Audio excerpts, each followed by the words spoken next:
Welcome to Talk to Al Jazeera. Our guest is the man who occupies the presidential palace you see behind me, Bolivia's President Evo Morales.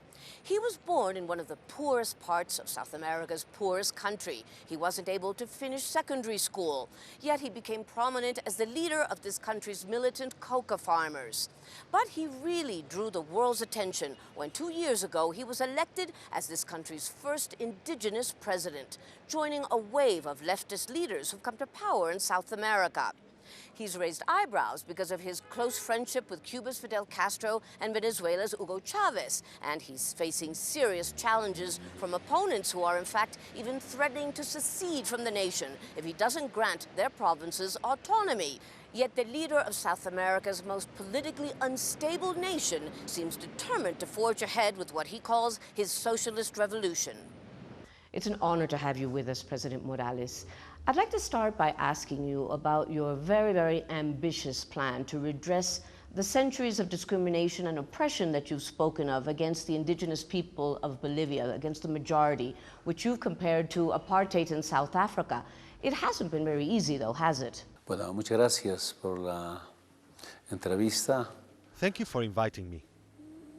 Que nuestro gobierno Our government, with the support of our social movements, has implemented policies that make it possible to diminish the profound differences between families and regions, allowing us to repair the injustices of so many years of inequality.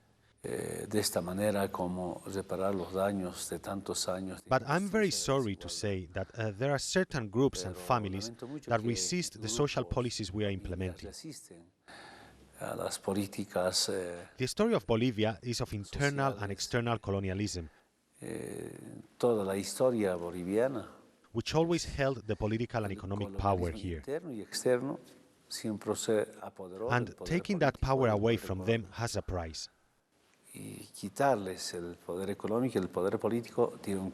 The great advantage is that those people who decided to transform all this continue to support our program of change within democracy, and above all, with great openness before our people and the international community. I know there is this resistance from those who want a Bolivia in which they can continue to accumulate wealth, continue to keep ransacking the land and its resources, its natural resources. Their only interest in the people is to have them to exploit.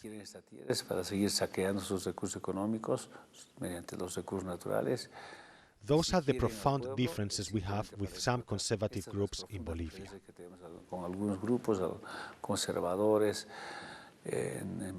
You talk a lot about racism, and I've been surprised to hear you talk about that even now that you are president of Bolivia. Do you still feel in some ways discriminated against? As a trade union leader and leader of peasant movements, I witnessed and had to endure racism. And I thought that once I was in presidency, that would stop. But the racism from the groups I have mentioned has only increased. The things that some opposition groups and leaders are saying against the indigenous movement are increasingly more radical. For example, the governor of Santa Cruz referred to President Hugo Chavez as the chief monkey, meaning that the other monkey, the other ape, was Evo Morales. To think that in this new millennium we can be referred to as animals is unacceptable. But this is the colonial mentality of these people who cannot accept that the indigenous people have the same rights as any other Bolivian in this country. There are people, though, who do not consider themselves indigenous or who consider themselves mestizos or of European descent, who accuse you of actually practicing reverse racism, of in fact even promoting hatred amongst Bolivians instead of governing for all of the people of this country. What do you say to that? It seems that it is a crime to seek social justice or equality among all Bolivians.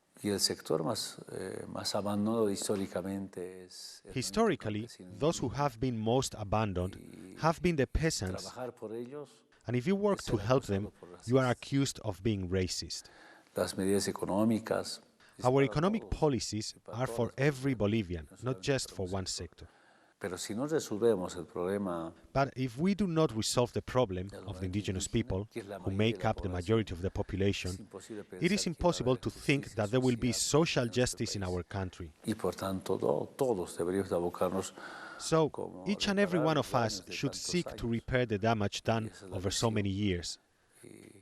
And so now, it is the racists who are accusing us of practicing racism. When they have no other argument, they try to twist things before the international community. But there are witnesses, especially the diplomats. When I talk to European, Asian or Latin American ambassadors, for example, they all recognize the work we are doing to secure equality in Bolivia.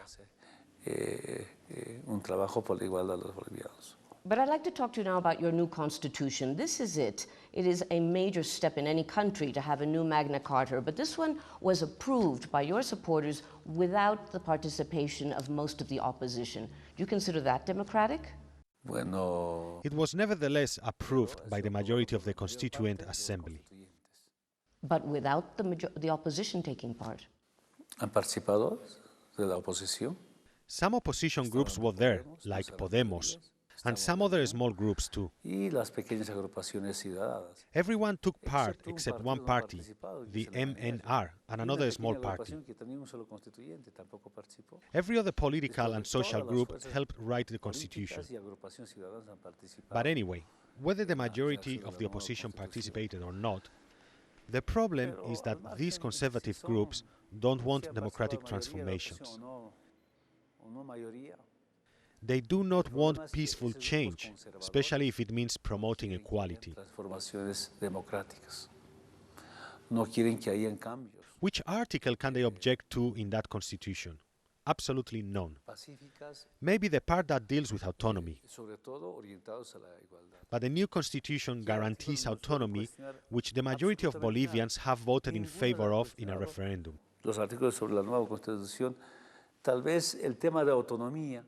The only thing, as you point out, is that the constitution was not approved by the majority of the opposition. Let the world tell us, let our opponents tell us, which articles do they object to?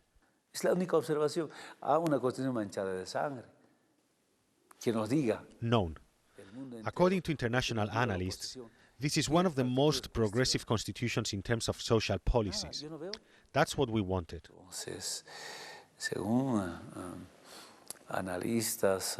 To bring about profound transformations in our society in democracy, peacefully.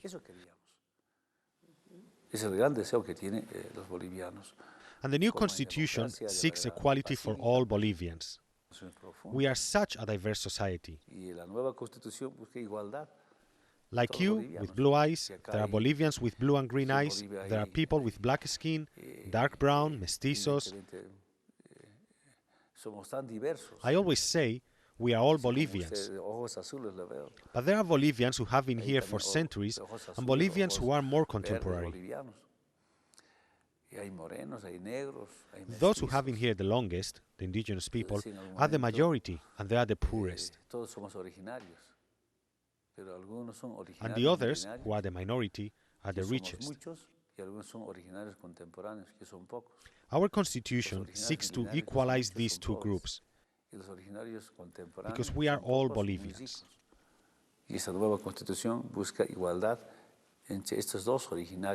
Nevertheless, President Morales, this country seems to be on a collision course between the West, most of those who live there, your supporters, and the East.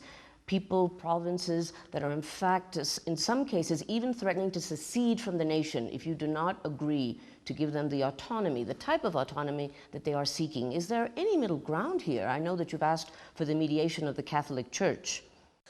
No, it's not a matter of West against East. It is groups. The oligarchy from the East against the policies we are implementing. There are many social groups in the East that support our policies. That is one of my government's greatest advantages. Before, the social movements were always against the government. Now they support it. We said we would guarantee autonomy, but these oligarchies confuse autonomy with independence. And we are right. Now, what's the real problem? Before, those who are now demanding autonomy were in the government. They governed for the last 180 years since we became a republic. They didn't want autonomy then. Now, when they lost control of the government, they don't know how to keep sucking the blood of the Bolivian people, so they want autonomy for the provinces. We say, fine, let's have provincial autonomy, indigenous autonomy, municipal autonomy, and they don't want all that. I repeat, it's not the whole region that wants to separate. The autonomy they seek implies a division of this country, and the government will insist on the unity of the nation. We will be back just after a short break.